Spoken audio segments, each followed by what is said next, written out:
రైతు సోదరులందరికీ నమస్కారం. ఈరోజు మిర్చి రైతులు ప్రధానంగా ఎదుర్కొంటున్న ప్రధాన సమస్య వేరుకుళ్ళుడు అనే సమస్యని నారుమల్లల్లో ఎదుర్కోవటం అనేది జరుగుతూ ఉంది. ఇక్కడ వేరుకుళ్ళుడుకు ప్రత్యామ్నాయం, రెండవది వైరస్కు ప్రత్యామ్నాయం, నల్లికి ప్రత్యామ్నాయం, వీటన్నిటికి కూడా మనం మొక్క యొక్క రోగ నిరోధక శక్తిని పెంచుకోవటమే మన ముందున్న ఏకైక కర్తవ్యం. ఆ రకంగా మొక్క యొక్క దృఢత్వాన్ని, రోగ నిరోధక శక్తిని పెంచాలి అనంటే విత్తనం దగ్గర నుంచోనే మనం విత్తన శుద్ధి అనేది కూడా చాలా కీలకమైన అంశము.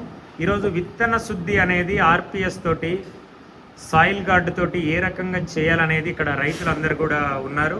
ఇక్కడ మురళి గారు చెర్ల, అంటే మురళి గారు ఒకసారి చేయలేపండి సార్. మురళి గారు, పాండు గారు, మర్రి గారు, జానమయ్య గారు, వేణుగోపాల్ గారు, రెండవది అప్పారావు గారు, మల్లేశ్వరరావు గారు, కబ్దార్ గారు, వీళ్ళందరూ కూడా చిట్టిబాబు గారు, వీళ్ళందరూ మా ఆర్పిఎస్ రైతులు. వీళ్ళతోటి విత్తన శుద్ధి అనేది ఏ రకంగా చేయాలనేది ఇప్పుడు నేర్పిస్తూ ఉన్నాము. ఖచ్చితంగా విత్తన శుద్ధి చేసేటప్పుడు కొన్ని జాగ్రత్తలు అనేది పాటించాలి. మేడం అది తీసుకోండి అంటే ఇప్పుడు నేను ఇక్కడ గింజలు తీసుకున్నాను. ఇక్కడ నేను కంప్లీట్గా ఏంటంటే ఇక్కడ మిర్చి గింజలు చేస్తూ ఉన్నాము. ఇప్పుడు ఒక బౌల్లో ఇంకొక 2 బౌళ్ళల్లో పోయండి. వెంకటరెడ్డి గారు ఇటు, మురళి గారు ఇటు రండి. మురళి గారు ఇది పట్టుకోండి, కలపండి మంచి.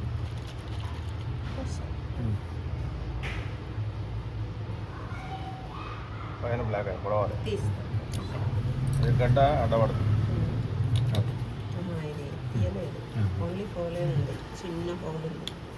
తక్కువ ఉన్నట్టు పెన్ను చూసి పొడవండి, పెన్ను చూడండి. ఓకే. ఈ రకంగా ఆర్పిఎస్ని ఒక 20 ml ఆర్పిఎస్ని తీసుకోవాలి. 20 ml ఆర్పిఎస్ తీసుకొని కంప్లీట్గా గింజ ఏదైతే గింజ ఉందో ఈ గింజ అంతా కూడా ఏంటంటే కంప్లీట్గా బ్లాక్ అయ్యేంత వరకు కలపాలి. బ్లాక్ అంటే బ్లాక్నెస్ రావాలి. ఆ గింజ ఇప్పుడు ఏ కలర్లో ఉన్నది? ఇప్పుడు కంప్లీట్గా ఇది వైట్ కలర్లో ఉంది, ఇది రెడ్ కలర్లో ఉంది. ఈ రెడ్ కలర్ కాస్త బ్లాక్ కలర్ కాస్త మొత్తం టోటల్గా వైట్ కాస్త కంప్లీట్గా బ్లాక్లోనికి రావాలి. ఏ రకంగా రావాలనేది ఇంకా ఇప్పుడు మురళి గారు, మా వెంకటరెడ్డి సార్ వీళ్ళందరూ కూడా చేస్తూ ఉన్నారు. గౌచు పట్టించాము. ఈ గౌచు పట్టించిన దానికి ఏంటంటే పోయాము. దీన్ని కలపండి మురళి గారు. కొద్దిగా పోసుకుంటూ ఒక్కొక్క ఏళ్ళతోటి కలపాలి. పాండన్న ఒక్క నిమిషం, మేడం గారు చూపెడుతుంది. ఇంకా ఇలా ఈ రకంగా ఒక్కొక్క కొద్దిగా అలా పోసుకొని జస్ట్ లైట్గా ఇలా గింజ లైట్గా. ఇది దాదాపు గత 10 సంవత్సరాల నుంచి కూడా మేము విత్తన శుద్ధి అనేది చేపిస్తూ ఉన్నాము. ఈ విత్తన శుద్ధి చేయటం వలన మిర్చి పంటలో దిగుబడులు గణనీయంగా తగ్గుతూ ఉన్నాయి. దాదాపు 10-12 క్వింటాలు 15 క్వింటాల కంటే ఎక్కువ కూడా రావట్లేదు. ఏ రైతు అయితే ఒక క్రమ పద్ధతులలో వ్యవసాయాన్ని అంటే దండగ కాదు పండగ చేయాలి అనే రైతు ఎవరైతే ఉన్నారో వారు మిర్చి పంటలో 35 నుంచి 40 క్వింటాలు 45 క్వింటాలు నుంచి 50 క్వింటాల వరకు కూడా తీసుకునే అవకాశం అనేది ఉంది. ఆ రకంగా మేము తెలుగు రాష్ట్రాలలో తీపించడం అనేది జరుగుతూ ఉంది. ఈ రకంగా కంప్లీట్గా గింజ కంప్లీట్గా బ్లాక్ వచ్చేంత వరకు కలుస్తూ ఉన్నాయి. దీన్ని మొత్తం టోటల్గా ఏంటంటే కంప్లీట్గా ఈ రకంగా బ్లాక్ రావాలి.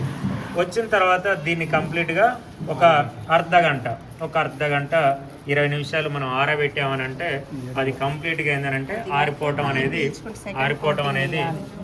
జరుగుద్ది. ఈ రకంగా మొత్తం టోటల్గా విత్తన శుద్ధి అనేది మిర్చి పంటలో చాలా కీలకమైన అంశం. ఈ రకంగా కలపాలి. ఇక్కడ చూడండి గింజ మొత్తం టోటల్గా ఏంటంటే ఎరుపున్న గింజ కాస్త బ్లాక్నెస్ అనేది వస్తూ ఉంది. దీన్ని కంప్లీట్గా ఇలా మొత్తం టోటల్గా ఆరబెట్టాలి.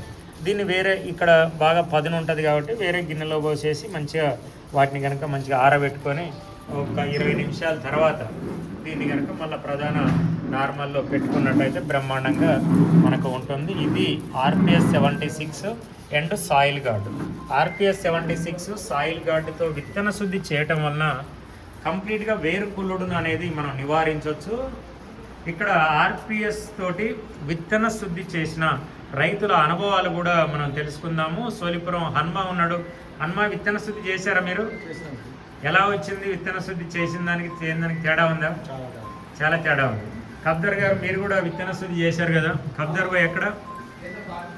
Okay okay. పాండన్న, మీరు కూడా విత్తన శుద్ధి చేశారు కదా? చేశాను. బాగుందా సార్?